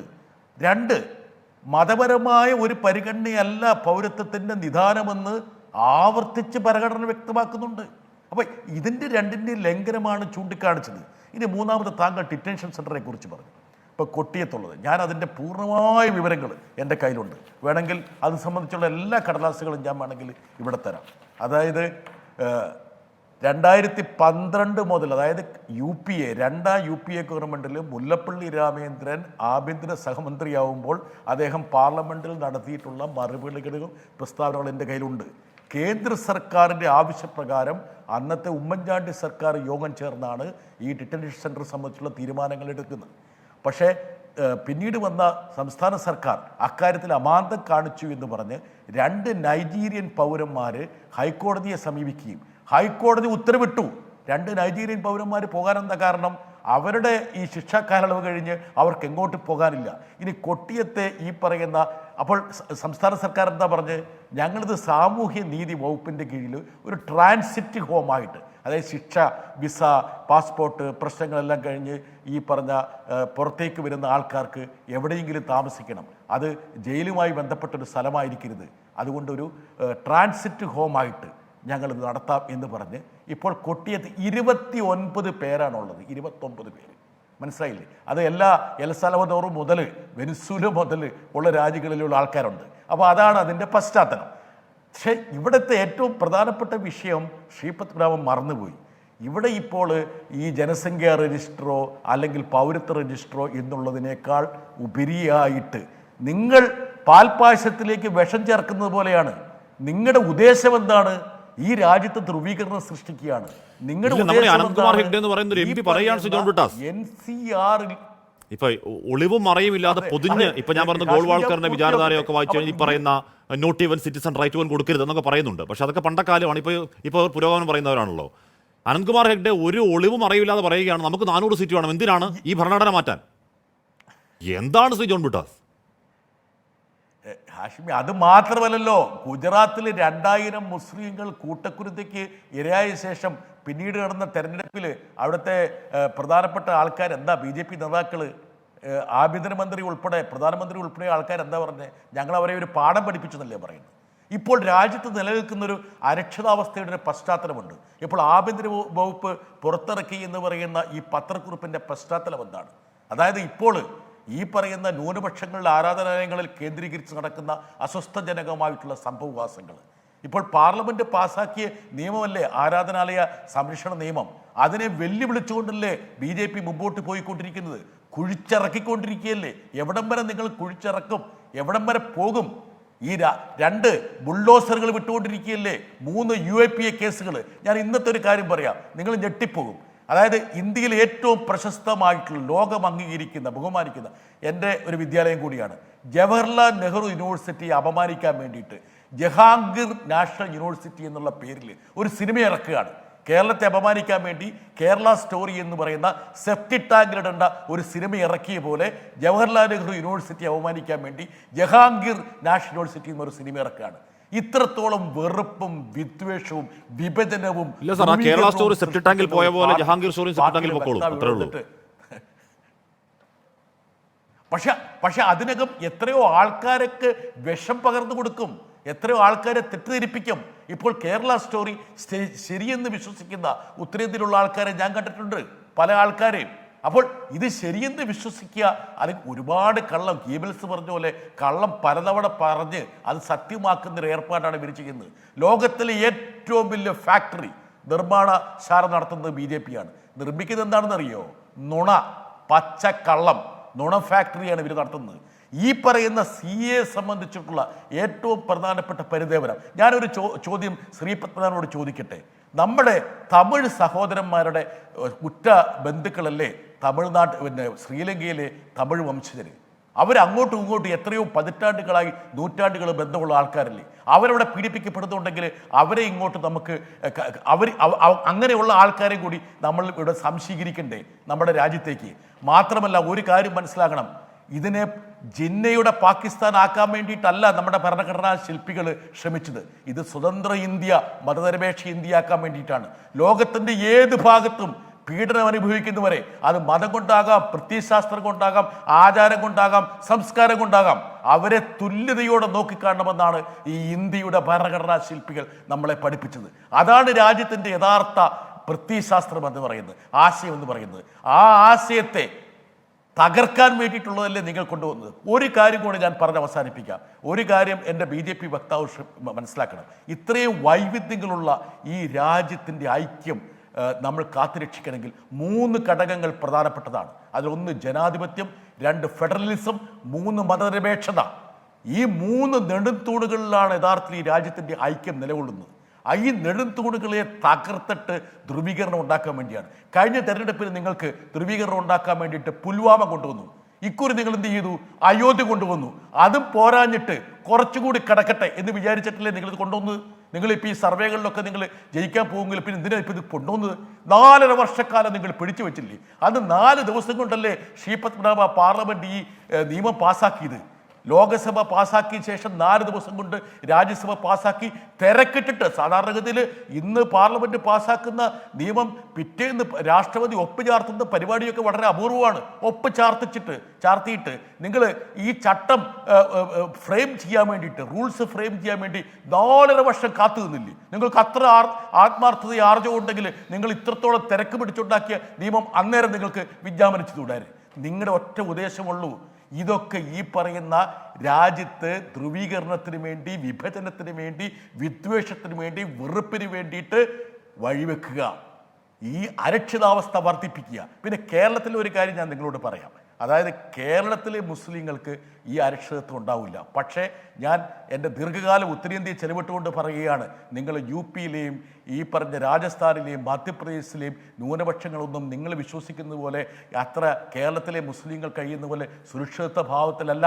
ഏത് നിമിഷവും അവരുടെ വീടുകൾക്ക് മുകളിൽ ബുൾഡോസറുകൾ കയറാം. അവരെ ഏതെങ്കിലും കള്ളക്കേസിൽപ്പെടുത്തി UAPA ചുമത്തി അവരെ ജയിലിലടയ്ക്കാം. ആ രീതിയിൽ പോകുന്ന ഒരു ജനവിഭാഗത്തെ നിങ്ങൾ 18 കോടി ജനങ്ങളെക്കുറിച്ച് ഇപ്പോൾ ആഭ്യന്തര വകുപ്പ് പറഞ്ഞല്ലോ. ഈ 18 കോടിയില്ല, 20 കോടി മുസ്ലിങ്ങൾക്ക് കേന്ദ്ര സർക്കാരിൽ എന്താണ് പ്രാതിനിധ്യമുള്ളത്? വട്ടപൂജ്യം. അതുകൊണ്ട് അത്തരം ഒരു വിഭാഗത്തെ വീണ്ടും അരക്ഷിതയിലേക്ക് തള്ളി ഈ രാജ്യത്തിൻ്റെ ഐക്യവും അഖണ്ഡതയും തകർക്കാനുള്ള ഒരു ഗൂഢപദ്ധതിയല്ലേ BJP ഇപ്പോൾ നടത്തിക്കൊണ്ടിരിക്കുന്നത്. അതിന് ചൂട്ടുപിടിക്കാനൊന്നും ഞങ്ങളെപ്പോലുള്ള ആൾക്കാർ വരില്ല. അതുകൊണ്ട് നിങ്ങൾ ദയവ് ചെയ്ത് മനസ്സിലാക്കുക, ഈ രാജ്യമെന്ന് പറയുന്നത് നിങ്ങളുടെ വിദ്വേഷത്തിൻ്റെയും വെറുപ്പിൻ്റെയും പ്രത്യയശാസ്ത്രത്തിൻ്റെ പതാകവാഹകരുടെ രാജ്യമല്ല. ലോകത്തിന് സമാധാനം പറഞ്ഞു കൊടുത്ത രാജ്യമാണ്. സാഹോദര്യം എന്താണെന്ന് ലോകത്തിന് കാട്ടിക്കൊടുത്തൊരു രാജ്യമാണ്. അങ്ങനെയുള്ളൊരു മഹത്തായ പശ്ചാത്തലമുള്ള പാരമ്പര്യമുള്ള ഈ രാജ്യത്തിൽ നിങ്ങൾ വിദ്വേഷവും വെറുപ്പും വിളമ്പുമ്പോൾ അതിനെ ചെറുക്കാൻ വേണ്ടി ഞങ്ങൾ തെരുവിലിറങ്ങും, ഞങ്ങൾ കോടതികളിൽ പോകും. സ്റ്റേ ഉണ്ടോ എന്ന് നിങ്ങൾ പുച്ഛത്തോടെ ചോദിക്കുമ്പോൾ നിങ്ങളുടെ ചെകിട്ടത്ത് കിട്ടിയ അടി ഇപ്പൊ കഴിഞ്ഞ് 24 മണിക്കൂറേ കഴിഞ്ഞിട്ടുള്ളൂ. ജൂൺ വരെ കാത്തിരിക്കണമെന്ന് പറഞ്ഞാൽ നിങ്ങളുടെ SBI എന്താണ് ഇപ്പം കൊണ്ട് ഡീറ്റെയിൽസ് കൊടുത്തത്? ജൂൺ വരെ എന്തായിരുന്നത് കാത്തിരിക്കേണ്ടത്? അതുകൊണ്ട് നിങ്ങൾ വിചാരിക്കുന്നതെന്ന് വെച്ചാൽ നിങ്ങളുടെ ഒരു ഏകമാനമായിട്ടുള്ള ഒരു പ്രത്യയശാസ്ത്രത്തിൻ്റെ ഒരു രഥത്തിൽ ഈ രാജ്യത്തെ അങ്ങോട്ട് മുമ്പോട്ട് നയിക്കാമെന്നുള്ള ഒരു മിഥ്യാധാരണയിലാണ് നിങ്ങൾ മുന്നോട്ട് പോകുന്നത്. പക്ഷെ അതിനെ ചെറുക്കാൻ ആർജവമുള്ള കേരളം പോലുള്ള സംസ്ഥാനങ്ങളുണ്ട്. എന്തായാലും അങ്ങനെ ഒരു പ്രതിഷേധ കാലത്ത് പണ്ട് ഡിസംബറിൽ ആ സമയത്തൊക്കെ കേട്ട ഒരു മുദ്രാവാക്യത്തിന്റെ വാക്കുകൾ പറഞ്ഞാൽ ഇസ് ദേശ് കോയി ബാപ് കാ നഹിയേ എന്നായിരുന്നു മുദ്രാവാക്യം. തിരികെ ശ്രീ VP ശ്രീധരനാഥിനോട് ആർട്ടിക്കിൾ 14 അവിടെ നിൽപ്പാണ്. അതിൽ പറയുന്നത് ശ്രീ ജോൺ ബ്രിട്ടാസ് പറയുന്ന അതേ അർത്ഥം തന്നെയാണ്. ഒരു വ്യക്തിക്കും നിയമത്തിന് മുന്നിലെ തുല്യതയും തുല്യമായ നിയമസംരക്ഷണവും നിഷേധിക്കാൻ പാടുള്ളതല്ല, ഇക്വാളിറ്റി ബിഫോർ ലോ. അത് അവിടെ നിൽക്കുമ്പോൾ ഇത് ഭരണഘടനാ വിരുദ്ധമല്ല എങ്ങനെയാണ് സാർ പറയാൻ കഴിയുക? ആഷ്മി 5 മിനിറ്റ് നേരം ജോൺ ബ്രിട്ടാസ് പ്രസംഗിച്ചതാണ്. അദ്ദേഹം പറഞ്ഞ ഭൂരിപക്ഷം കാര്യങ്ങൾക്കും മറുപടി അർഹിക്കാത്തതാണ്. അതുകൊണ്ട് ഞാൻ മറുപടി പറയുന്നില്ല.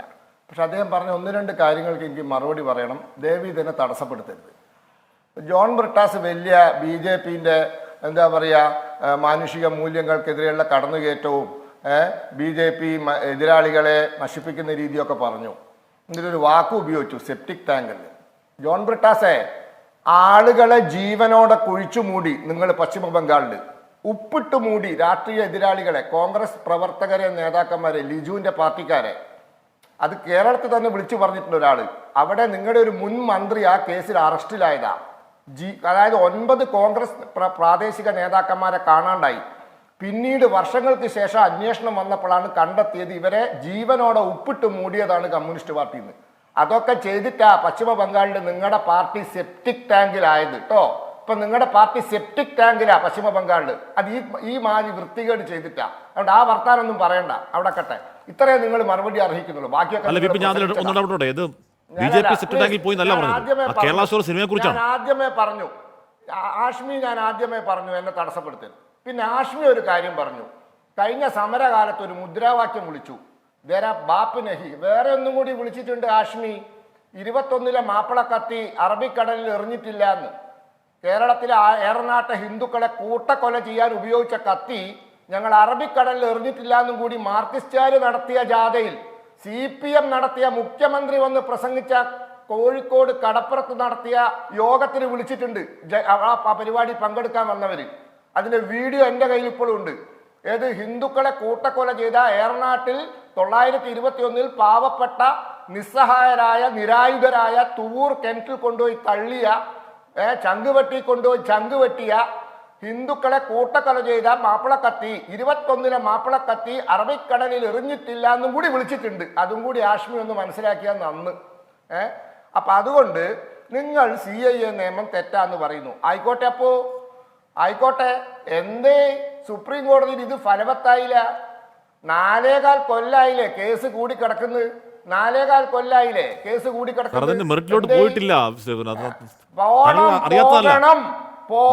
കോടതി പോയിട്ടില്ലെന്നേ. കോടതി പോകാത്തതിന്റെ കാരണം എന്താണ്? അതിന്റെ മെറിറ്റിലേക്ക് കോടതി പോകാത്തതിന്റെ കാരണം എന്താണ്? അതിന് ചട്ടങ്ങൾ വന്നിട്ടില്ല. ഒരു നിയമം പ്രാബല്യത്തിൽ വരുന്ന ചട്ടങ്ങളോടെയാണ്. അത് ഇപ്പോഴാണ് വന്നത്. ഇനി കോടതിയിലേക്ക് പോകുമ്പോഴാണ് ആവശ്യത്തിന് പ്രസക്തി. അതുകൊണ്ടാണ് താങ്കൾ അറിയാത്ത പോലെ പറയുന്നത്. അല്ലെന്ന് എനിക്കറിയാം, എങ്കിൽ കൂടി പറഞ്ഞോളൂ. The SLPs filed against CAA law should be immediately taken up for hearing. There is urgency. കൊടുക്ക പെറ്റീഷൻ, മറ്റന്നാൾ എടുക്ക ഹിയറിങ്ങിന്. ഞങ്ങൾ റെഡിന്ന്. നിങ്ങൾ ഇവിടെ TV ചാനലിൽ വന്നിട്ട് പറഞ്ഞിട്ട് കാര്യമില്ല. ഹാഷ്മിക്ക് സ്റ്റേജ് ചെയ്യാൻ അധികാരമില്ല. സ്റ്റേജ് ചെയ്യാൻ അധികാരമുള്ള ഡൽഹിയിലെ സുപ്രീം കോടതി DY ചന്ദ്രചൂഡിനും സഹോദര ജഡ്ജിമാർക്കാ. ചെല്ല്, ഈ വർത്താനൊക്കെ അവിടെ പറ സ്റ്റേജ് കാണട്ടെ. നിങ്ങൾ 370-ാം വകുപ്പ് റെഡിയാക്കുന്നല്ലേ പറഞ്ഞു. ഞങ്ങൾ 370-ാം വകുപ്പ് റദ്ദാക്കിയപ്പോ ഇപ്പൊ ശരിയാക്കി തരാന്നല്ലേ പറഞ്ഞു. എന്തായി 370-ാം വകുപ്പ് പോയില്ലേ? പുള്ളി മുളക്കിയോ? കുപ്പത്തൊട്ടിയിലേക്ക് എറിഞ്ഞില്ലേ? മറ്റന്നാൾ ഹിയറിംഗിന് വരട്ടെ. ഇലക്ട്രൽ ബോണ്ട് വർഷങ്ങൾക്ക് പിന്നാലെ അത് ഭരണഘടനാ വിരുദ്ധമാണ്, അവിശുദ്ധ പണമാണ്, അധമ പണമാണ് എന്ന് പറഞ്ഞുകൊണ്ട് കുപ്പത്തൊട്ടിലേക്ക് എറിഞ്ഞതോ? അതൊന്നും ഞങ്ങൾക്ക് ബാധകമല്ല. കാരണം ഞങ്ങൾ മാത്രമല്ല പൈസ വാങ്ങിച്ചത്. 1000 കോടി ഉറുപ്പ്യ ലിജുവിന്റെ പാർട്ടി വാങ്ങിച്ചിട്ടുണ്ട്. 700 കോടി ഉറുപ്പ്യ തൃണമൂൽ കോൺഗ്രസ് വാങ്ങിച്ചിട്ടുണ്ട്. അത് രഹസ്യമായി മുഖം മൂടിക്കൊണ്ട് കൊടുക്കാം എന്ന നിയമം കൊണ്ടുവന്ന ആരാണ് ശ്രീ പത്മനാഭൻ? നിങ്ങൾക്ക് ബാധകമല്ലേ? ഒരു മിനിറ്റ് DMK 170 കോടി ഉറുപ്പ്യ വാങ്ങിച്ചിട്ട് അതൊക്കെ അവിടെ നിൽക്കട്ടെ. CPM-ന് കൊടുത്തു. ഈ പ്രശ്നം അവിടെ അല്ല. പ്രശ്നം ചൈനയിലുള്ള ഒരു കമ്പനിയുടെ സബ്സിഡറി ഇന്ത്യയിലുണ്ടെങ്കിൽ ശത്രുരാജ്യത്തിന്റെ പണം രാഷ്ട്രീയ പാർട്ടികളുടെ കൈകളിലേക്ക് എത്തുന്ന ഗുരുതര നിയമം ഉണ്ടാക്കിയത് ആരാണ്? നിങ്ങളാണ്. ആയിക്കോട്ടെ, BJP മാത്രമൊന്നല്ല. കണക്ക് വരട്ടെ. പക്ഷെ ആ നിയമം ഉണ്ടാക്കിയത് ആരാണ്? ആ ഭരണഘടനാ വിരുദ്ധ നിയമം ഉണ്ടാക്കിയത് ആരാണ്? പൗരനെ വഞ്ചിച്ചത് ആരാണ്? സർ, പൗരനൊന്നും അറിയരുത്, പൗരന്റെ കണ്ണു മൂടണം. ഒരു ഭരണഘടനാ വിരുദ്ധ നിയമം ഉണ്ടാക്കിയെടുത്ത ആരാണ്? BJP മാത്രമൊന്നും അല്ലാന്ന്. സാർ, ഈ ഭരണഘടനാ വിരുദ്ധ നിയമം ഉണ്ടാക്കിയെടുത്ത ആരാണ്? BJP വാങ്ങിച്ചപ്പോ 1000 കോടി ഉറുപ്പ്യ കോൺഗ്രസ് വാങ്ങിച്ച്, 700 കോടി ഉറുപ്പ്യ തൃണമൂൽ കോൺഗ്രസ് വാങ്ങിച്ച്, 500 കോടി BRS വാങ്ങിച്ച്, 170 കോടി ഉറുപ്പ്യ വാങ്ങിയ DMK 10 കോടി പേർക്കും കൊടുത്ത് CPM-ന് കൊടുത്ത്. അത് വാങ്ങിയില്ല ഞങ്ങള്. എന്തേ കണക്കൊന്ന് പുറത്തുവിടാൻ SBIയോട് പറ. കൊടുത്തേന്ന് വരട്ടേന്ന്. ലോകത്തെ ഏറ്റവും വലിയ ബാങ്കുകളിൽ ഒന്നായ 2 ലക്ഷത്തിലധികം ജീവനക്കാരുള്ള ആ ബാങ്കിനോട് നിങ്ങളൊന്ന് പറ. VP ശ്രീപത്മനാഭൻ പേരിനെങ്കിലും ഒന്ന് പറ. പേടിക്കാതെ മുട്ട് പറക്കാതെ ഇങ്ങനെ നാണം കെടാതെ ആ കണക്കുകൾ എടുത്ത് പുറത്തു വിടറോ എന്നൊന്ന് പറ. എന്താ പറയാത്തെ? സാർ, നിങ്ങളൊന്ന് പറ സാർ. 170 കോടി ആരോടാന്നുള്ളത് വരട്ടെ.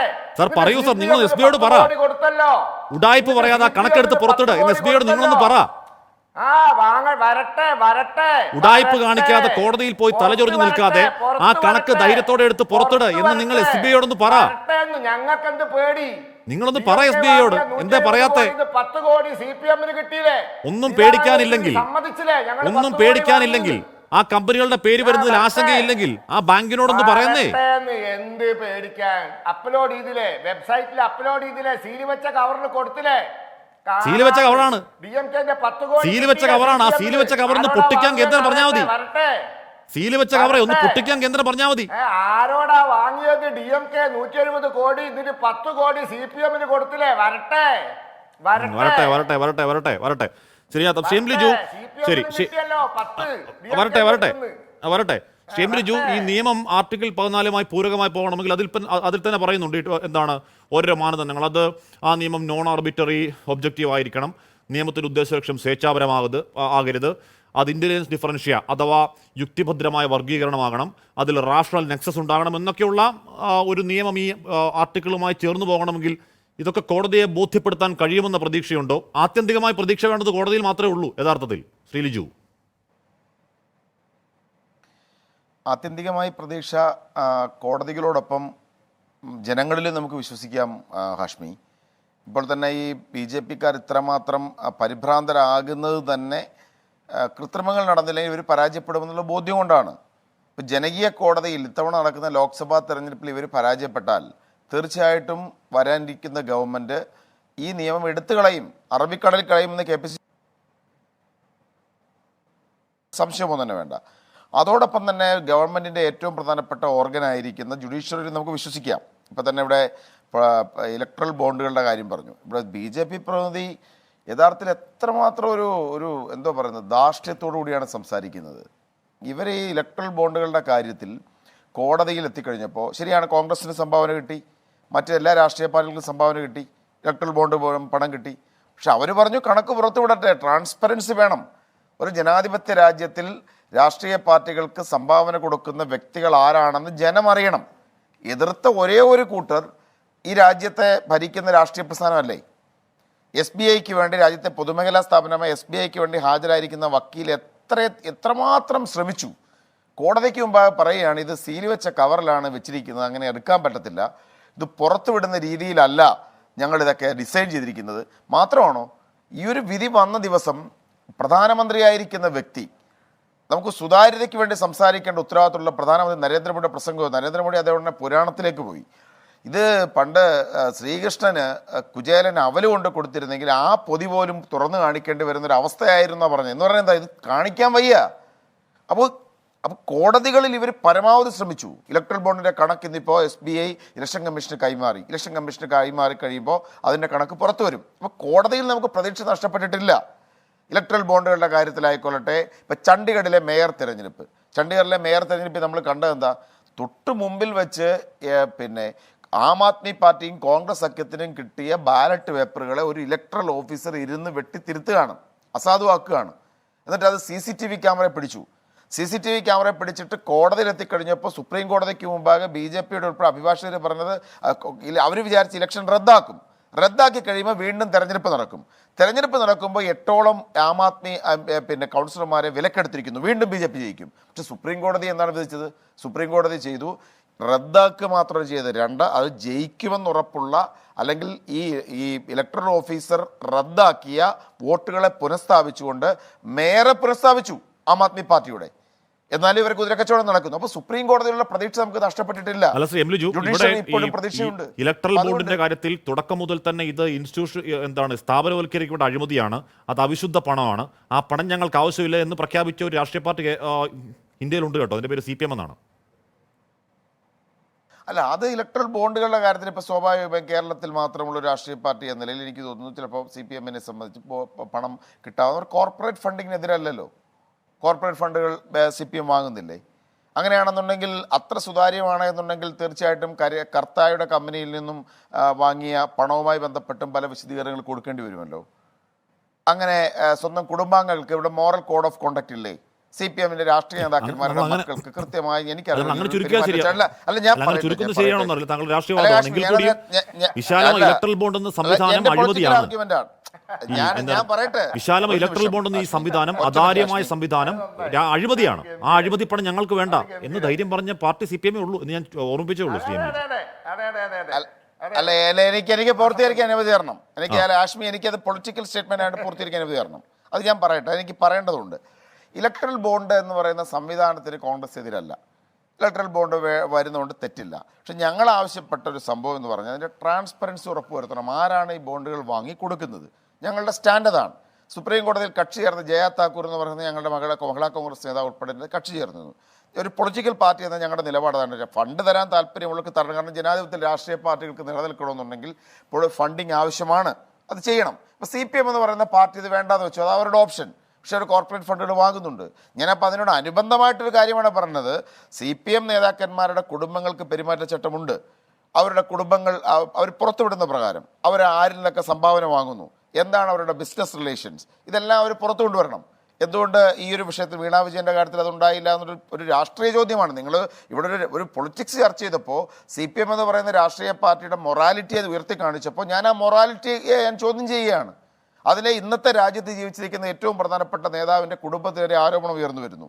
കേരളത്തിൽ കുപ്രസിദ്ധമായി നിൽക്കുന്ന ഒരു കരിമണൽ തട്ടിപ്പെന്ന് ഞങ്ങൾ പറയുന്ന കാര്യത്തിൽ ഖനനത്തിൻ്റെ ഉടമസ്ഥയുടെ കമ്പനിയിൽ നിന്നും മാസപ്പടി വാങ്ങുന്നു. അതിനെ സംബന്ധിച്ച് ഇന്റർനെറ്റ് സെറ്റിൽമെന്റ് ബോർഡിന്റെ വിധി ഉണ്ടാകുന്നു. അതേ കമ്പനിയിൽ നിന്നും ലോൺ കിട്ടുന്നു. അപ്പൊ സംശയമല്ലേ? അപ്പൊ മൊറാലിറ്റി ഇത്തരം ഒരു വശം കൂടി ഒരു മിനിറ്റ് കാശ്മി, ഞാൻ ഇന്നത്തെ ഒരു വിഷയത്തെ വഴിതെറ്റിച്ചു വിടാൻ ഞാൻ ആഗ്രഹിക്കുന്നില്ല. ഒരു കോൺഗ്രസ് CPM തർക്കത്തിലേക്ക് കൊണ്ടുവരാൻ ആഗ്രഹിച്ചില്ല. ഹാഷ്മി എൻ്റെ ഒരു ഭാഗം പറഞ്ഞുകൊണ്ട് ഞാൻ പറഞ്ഞു എന്നുള്ളത് മാത്രമേ ഉള്ളൂ. അങ്ങനെ ഒരു മറുവശം അവിടെ ഉണ്ട് എന്നതിനെ കുറിച്ച് പറഞ്ഞു എന്നുള്ളത് മാത്രമേ ഉള്ളൂ. ഇവിടുത്തെ യഥാർത്ഥത്തെ ഇന്നത്തെ വിഷയം BJP ഈ രാജ്യത്തിന് ജനാധിപത്യത്തിന് ഉണ്ടാക്കുന്ന കുഴപ്പങ്ങളാണ്, മതേതരത്വത്തിന് ഇവരുണ്ടാക്കുന്ന പ്രശ്നങ്ങളാണ്, ഇവരുടെ ഡിവൈസീവ് പൊളിറ്റിക്സ് ആണ്, ഇവരെ ട്രാൻസ്പെറൻസിയോട് ഇവർ വെച്ച് പുലർത്തുന്ന ഒരു അസഹിഷ്ണുതയാണ്. പ്രധാനമന്ത്രി ഉൾപ്പെടെ ഇത്തരത്തിൽ കറുത്ത പണത്തിന് പിന്നാലെ നടത്തുന്ന പ്രയാണങ്ങളാണ്. അതിനകത്ത് എനിക്ക് യാതൊരു സംശയമില്ല. പിന്നെ ഒരു പൊളിറ്റിക്കൽ ക്വസ്റ്റ്യൻ വന്നപ്പോൾ ഞാൻ അതിന്റെ വശം പറഞ്ഞു എന്നുള്ളത്. ജോൺ ബ്രിട്ടാസ് 2 മിനിറ്റ് സമയമുള്ളൂ. 1 മിനിറ്റ് താങ്കൾക്ക് 1 മിനിറ്റ് വീപ്പിക്കാനുള്ളത്. ശ്രീ ജോൺ ബ്രിട്ടാസ്, ആദ്യകാലത്ത് കണ്ടതുപോലെയുള്ള ഒരു വ്യാപകമായ പ്രതിഷേധം എവിടെ നമ്മൾ കാണുന്നില്ല. അതിനെ കാണുന്നത് പോസിറ്റീവായിട്ടാണോ നെഗറ്റീവായിട്ടാണോ എന്ന് പറഞ്ഞാൽ ഗോലിമാരോ സാലോങ്കോ എന്നൊരു കേന്ദ്രമന്ത്രിക്ക് ആക്രോശിക്കാൻ പാകത്തിന്, അല്ലെങ്കിൽ വസ്ത്രം കണ്ടാൽ പ്രതിഷേധം തിരിച്ചറിയാം എന്ന് ഒരു ധ്രുവീകരണ രാഷ്ട്രീയം ഇറക്കാൻ അവസരം കൊടുക്കാതിരിക്കുന്നു എന്ന നിലയ്ക്ക് കാണണോ, അതോ പ്രതിഷേധങ്ങൾ ഉണ്ടാവുന്നില്ല എന്ന നിലയ്ക്ക് കാണണോ ശ്രീ ജോൺ ബ്രിട്ടാസ്? ഞാൻ അതിലേക്ക് വരുന്നതിന് മുമ്പ് എൻ്റെ സ്നേഹിതൻ ലിജു, അദ്ദേഹം നല്ലൊരു കോൺഗ്രസ്സുകാരനാണെന്നാണ് ഞാൻ ഇതുവരെ തീരുമാനിച്ചിരുന്നത്. മണിക് സർക്കാരിൻ്റെ കുടുംബാംഗങ്ങൾ മകളും മകനും BJP പോയി എന്ന് പറഞ്ഞ ഒരു വിദ്വാൻ്റെ അതേ പാതയിൽ തന്നെയാണ് നമ്മുടെ ലിജു. എന്താ കാരണം വെച്ചാൽ ഈ CA കുറിച്ച് ചർച്ച വന്നപ്പോൾ, അതായത് ഇലക്ട്രൽ ബോണ്ടിനെതിരെ കോടതിയിൽ പോയി CPM അല്ലേന്ന് പറഞ്ഞപ്പോൾ അദ്ദേഹം പ്രകോപിതനായിട്ട് സ്വാഭാവികമായിട്ട് ഒരു ശരാശരി കോൺഗ്രസ്സുകാരൻ്റെ നിലവാര തകർച്ചയിൽ അദ്ദേഹം പോയിട്ട് കർത്ത വീണ പറയട്ടെ ലിജു, താങ്കൾ പറയുന്ന മുഴുവൻ കേട്ടല്ലോ. അതായത് താങ്കൾ പറയുന്ന മുഴുവൻ കേട്ടല്ലോ. എന്തായാലും ടാക്സ് റിട്ടേൺസ് കൊടുക്കുകയും അധികാരികളുടെ ഇടയ്ക്ക് വിവരങ്ങൾ സമർപ്പിക്കുകയും ചെയ്ത ഒരു കോടതിയിലിരിക്കുന്ന അന്വേഷണ ഏജൻസികളുടെ പരിധിയിലുള്ളൊരു വിഷയമാണല്ലോ ഇപ്പോൾ താങ്കൾ പറഞ്ഞത്.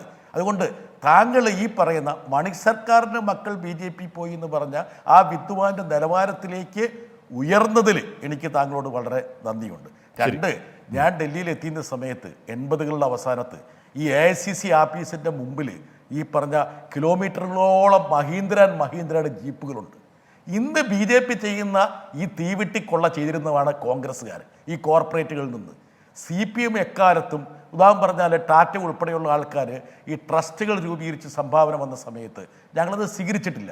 ഞങ്ങൾക്കൊരു വ്യക്തമായൊരു നിലപാടുണ്ട്. ആ നിലപാടിൻ്റെ തുടർച്ചയായിട്ടാണ് ഇലക്ട്രൽ ബോണ്ടിനെതിരെ കേസിന് പോയത്. കേരളത്തിന് വെളിയിലെങ്കിലും സഹകരിക്കുന്ന ഒരു പാർട്ടിയാണ് CPM എന്നതുകൊണ്ട് അതിനെ അഭിനന്ദിക്കാനുള്ള ഒരു മാന്യത കാണിക്കുകയാണ് ലിജു ചെയ്യേണ്ടത്. അതിന് പകരം അദ്ദേഹം മണിക് സർക്കാരിന്റെ മക്കളിലേക്ക്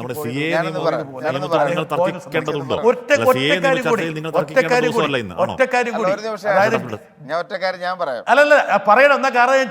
എന്താ കാരണം വെച്ചാല് ഞാൻ മലയാളം പറയില്ല. മലയാളം പറഞ്ഞാൽ അതിന്റെ അർത്ഥം രൂക്ഷമായി പോകും. പെറ്റി എന്നൊരു വാക്കുണ്ട്, പെറ്റി, അതിലേക്കാണ് അദ്ദേഹം പോയത്. അതിൻ്റെ മലയാള പരിഭാഷ ഞാൻ പറയില്ല, അത് കുറച്ചുകൂടി കാഠിന്യമുള്ളതായിരിക്കും. 2, എൻ്റെ BJPയുടെ സുഹൃത്ത് പറഞ്ഞൊരു കാര്യം DMKയുടെ അടുത്തുനിന്ന്. എനിക്ക് ഒറ്റ ചോദ്യമുള്ളൂ, DMKയുടെ അടുത്ത് ചെക്കിൽ വാങ്ങിയതാണ്. സഖ്യകക്ഷികൾ എന്ന നിലയിൽ ഞങ്ങൾ സംയുക്തമായിട്ട് തെരഞ്ഞെടുപ്പ് പ്രചരണവും ചെലവുകളും നടത്താറുണ്ട്. അതൊക്കെ ഇൻകം ടാക്സ് ഉൾപ്പെടെയുള്ള ആൾക്കാരെ അറിയിച്ചിട്ടുള്ള കാര്യമാണ്. അല്ലാതെ നിങ്ങൾ 5000 ആയിരക്കണക്കിന് കോടി രൂപ ഉണ്ടാക്കിയിട്ട് 4 സംസ്ഥാന സർക്കാരുകളെ അട്ടിമറിക്കാനും MLA-മാരെ വിലക്കി വാങ്ങാനും പോയിട്ടുള്ള പാർട്ടിയല്ല CPM. നിങ്ങൾ മഹാരാഷ്ട്ര മധ്യപ്രദേശ് ഗോവ തുടങ്ങിയിട്ടുള്ള സംസ്ഥാന ഗവൺമെന്റുകളെ അട്ടിമറിക്കാൻ ഉപയോഗിച്ച പണം എവിടുന്നാണ്? ഇനി ഒറ്റ കാര്യം കൂടെ ചോദിക്കട്ടെ, നിങ്ങൾക്ക് ധൈര്യമുണ്ടെങ്കിൽ PM കെയറിലേക്ക് സംഭാവന ചെയ്ത കമ്പനികളുടെ പേര് പുറത്തുവിടാൻ പറ്റുമോ? ചൈനീസ് കമ്പനികൾ ഉൾപ്പെടെ PM കെയറിലേക്ക് സംഭാവന ചെയ്ത കമ്പനികളുടെ പേര് പുറത്തുവിടാൻ പറ്റുമോ? ഞാൻ പാർലമെന്റിൽ ചോദിച്ചപ്പോൾ എന്താ പറഞ്ഞറിയോ? PM കെയർ എന്ന് പറയുന്നത് പ്രൈവറ്റ് ഫണ്ടാണ്. അതായത് PM-ന്റെ പേരിലുള്ള ഫണ്ട് പ്രൈവറ്റ് ഫണ്ടാണെന്ന് പറഞ്ഞിട്ട് വിവരം നൽകാത്തവരാണ് ഈ പറയുന്ന BJP-ക്കാർ. അതുകൊണ്ട് അനന്തപത്മനാഭനും ലിജുവും അവസാനം അവരെ അതിന്റെ അടുത്ത് എത്തി എന്നുള്ളതാണ് ഈ ചർച്ചയുടെ ഏറ്റവും വലിയ പ്രത്യേകത. ശരി എന്റെ സമയം പൂർണ്ണമായി കഴിഞ്ഞു. ആരിലേക്കും പോകാൻ സമയം ശരി എന്റെ സമയം പൂർണ്ണമായി കഴിഞ്ഞു. സാർ ക്ഷമിക്കണം, എന്റെ സമയം പൂർണ്ണമായി കഴിഞ്ഞു. എന്തായാലും വരും ദിവസങ്ങളിൽ ശ്രീ ലിജു, ഇത് ദൗർഭാഗ്യകരമായി പോയി. ഞാൻ പറഞ്ഞത് വസ്തുതാപരമാണ്. എന്ന് പറഞ്ഞാൽ ഇലക്ട്രൽ ബോർഡിനെതിരെ ഒരു നയപരമായ തീരുമാനം എടുക്കുകയും നയപരമായ തീരുമാനത്തിൽ അടിയുറച്ചു നിൽക്കുകയും അതിനെതിരെ കോടതിയിൽ പോവുകയും ചെയ്ത പാർട്ടി CPM ആണ്. അത് പറയേണ്ടതുണ്ട്. കാര്യം അത്തരം അധാർമികമായ അത് ഭരണഘടനാ വിരുദ്ധമാണെന്ന് കോടതി പറയുമ്പോൾ അതിനെതിരെ നേരത്തെ പ്രസ്ഥാനമാണെന്ന് പറയണ്ടേ? ശരിയാണ്, മാസപ്പടി അടക്കമുള്ള കാര്യങ്ങളിൽ ഉത്തരവില്ലാത്ത ചോദ്യങ്ങളുണ്ട്. ഞാൻ പറഞ്ഞ